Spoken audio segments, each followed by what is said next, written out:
internet with this viral site. It all began when he was mentioned on the American cartoon Family Guy. Within weeks, the original video started to surface on message boards. To date, 13 million people have been lured into watching it. Now the phenomenon has hijacked the New York Mets baseball team, who received 5 million joke votes to have Astley's song as their new theme tune, to the chagrin and boos of fans when it was played at this week's game. The Mets management didn't see the joke. A 42-year-old singer from Cheshire had beaten all-American heroes such as Bon Jovi.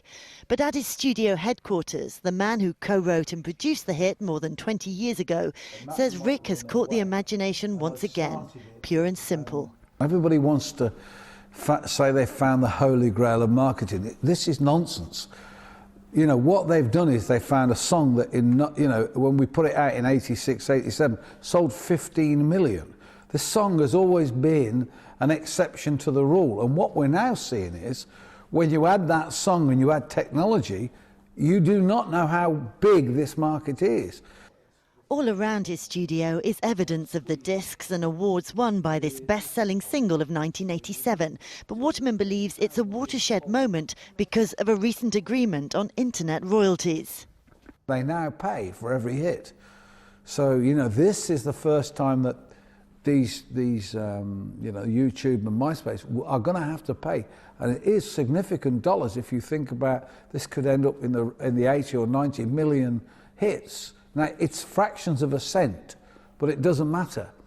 This summer, he'll join Bucks Fizz and others on an 80s group tour, drafted in to replace Kid Creole and the Coconuts. Shy of publicity, Astley believes Rickrolling is funny, but it's a viral success marketeers dream of. The thing about this record is, of course, it's the dance. Nobody's ever taught him how to dance, and he's suddenly doing this, which, of course, in America became big news. The Rick Astley dance, even at that moment, at that time, was big news. And his label says such is the buzz. They're releasing a best of Rick Astley album at the end of the month. Stephanie West reporting now for our version of a Rickroll. I personally would not recommend you to go to our website at the usual address. Be warned if you do. Tonight's main news, a report by this programme where one army officer claimed Britain was humiliated in southern Iraq after Baghdad instead asked the Americans to help with their offensive against Shia militias. Following the report, Britain's Deputy Chief of Defence Staff, Lieutenant General Peter Wall, admitted the British commander in Basra had been snubbed by the Iraqis. That's what happened at the time. The situation now is starkly different in terms of our level of engagement. More 4 News is up next at 8. We're back tomorrow at noon and again at 7.